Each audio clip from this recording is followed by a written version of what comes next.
Hello YouTubers, today I'm going to show you how to change your O2 sensors on your 2011 BMW 535i 3.0. This is a 6-cylinder. I'm going to show you here when we get up here. It's my old BMW. It's just a piece of junk now. I'm not going to repair it. I'm getting away from BMWs, like I said. Too much money. I got this baby now. Sorry girl. I'm going to have to start taking parts off of you and selling you piece by piece.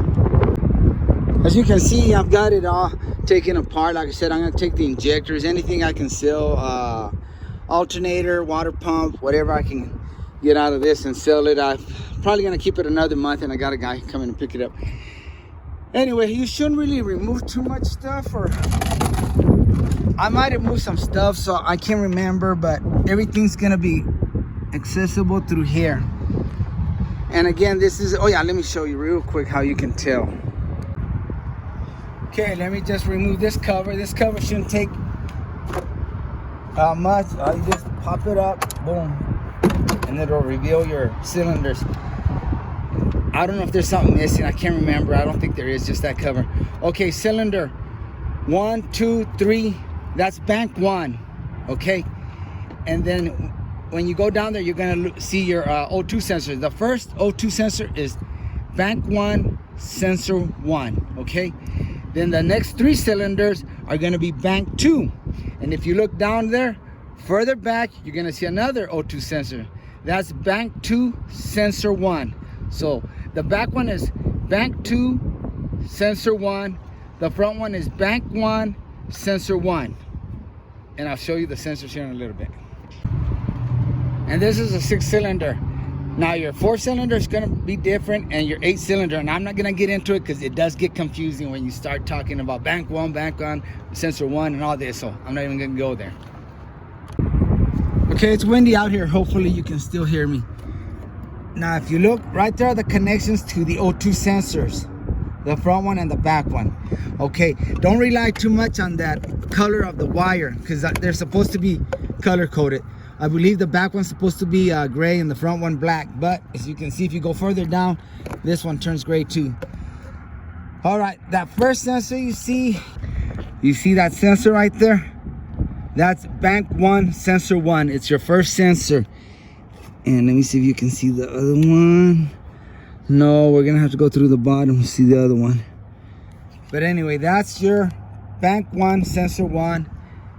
And the front connection goes to that one. And again, these are the first 3 cylinders. Let me go down there and show you the other one. Okay, we're on the bottom of the car. That's the rear of the car. We follow the exhaust. And we'll get some light on. Right here, you'll see this other O2 sensor right there. That's bank 2, sensor 1. That's for the 3 cylinders are on the back.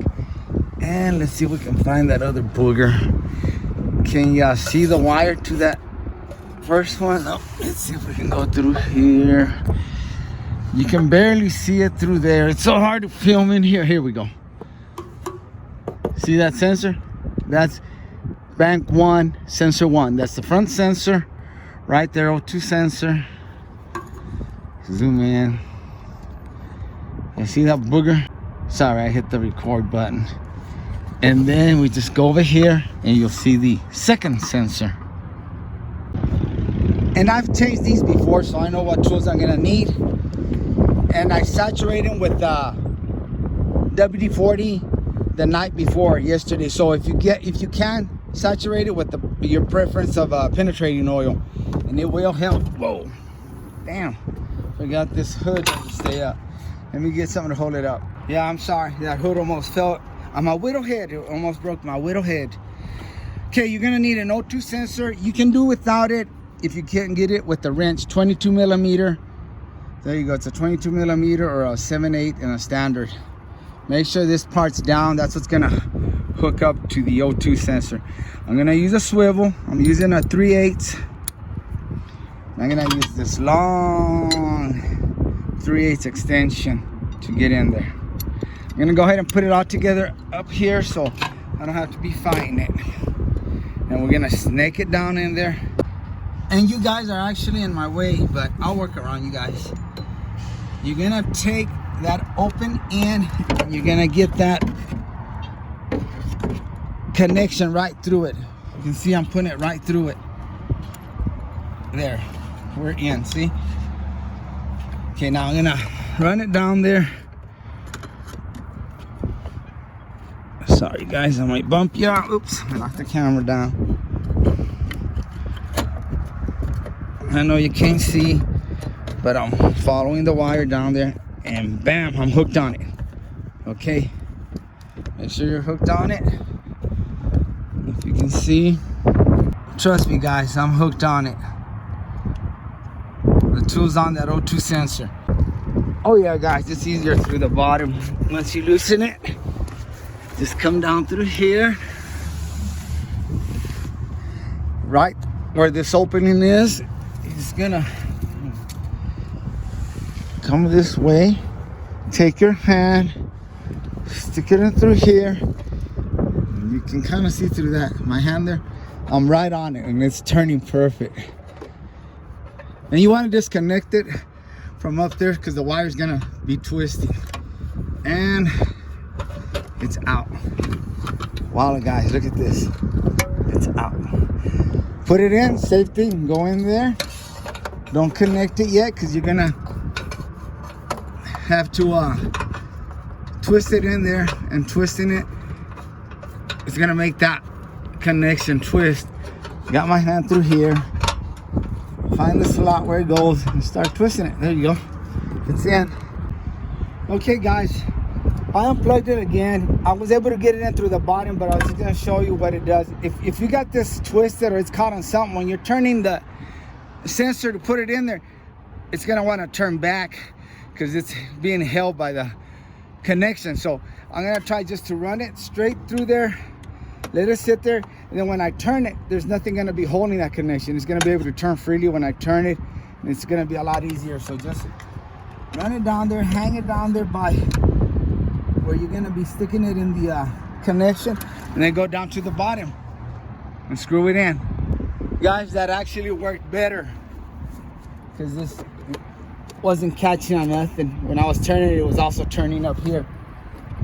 The only hard part was getting it to stay there. It kind of fell on me once. Okay, again, can you see? Yeah. Put the tool through that wire, run it down, you're hooked on it. There we go. And now you do the opposite. Turn your ratchet to the tighten position, and there you go. Give it a good snug. And now my damn socket stayed in there. So now I gotta take off my glove because there's a tight squeeze. There we go. Got my tool out. That was bank 1, O2 sensor 1. And when you're down here, you see that little cover? There's a little aluminum cover. If you have to bend the crap out of it, bend it back, and then when you're done, bend it back. It's not gonna hurt nothing. I do that all the time when I worked on this piece of junk. I used to bend little heat shields back and then bend them back. It's just aluminum. If it gets in your way. We're done with that one. Now if you were actually working on the car to get it running, you would take the connection. Oh. See, that one's knocking everything over. And snap it into that clip. Go around this way. Snap it in there. There.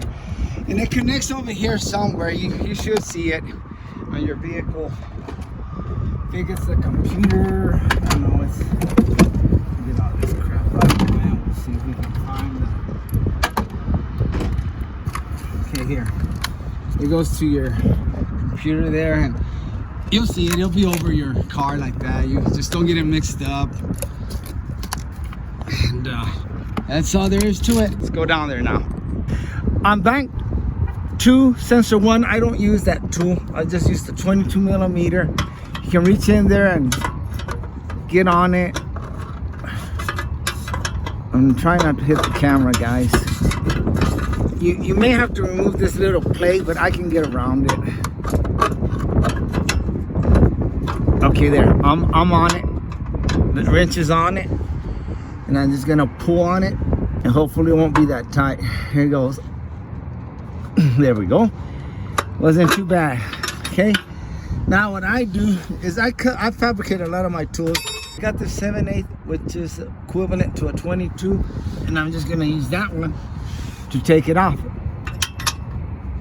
If you're gonna cut a tool, go and buy you a cheaper tool. Buy a Husky or I mean, nothing against Husky. I have Huskies and they are great tools, but they're not as expensive as the Craftsman. You can get a Husky maybe 10 bucks or less, and I'll cut that instead of spending 20 bucks on a Craftsman or something. And it just, I know it's hard to film here. I'm taking this little wrench, and wear your safety glasses because you're gonna get stuff. And see, it's turning now. And it's gonna be time consuming, little by little. Let's see if I can do it by hand now. Nope. Yeah, I can. Okay guys, hopefully I won't get in your way. I'll position the camera.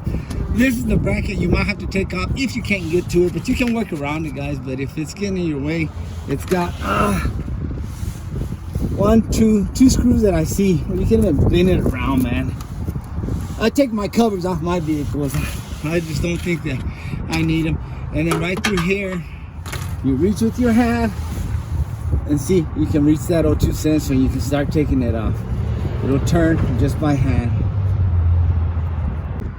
And this is what I'm talking about. If you're disconnected and leave the cable hanging like that, you might want to twist it. Once you turn it down there, you might want to come up here and twist this connection a little bit, and then leave it back in there, and then go back down to the bottom.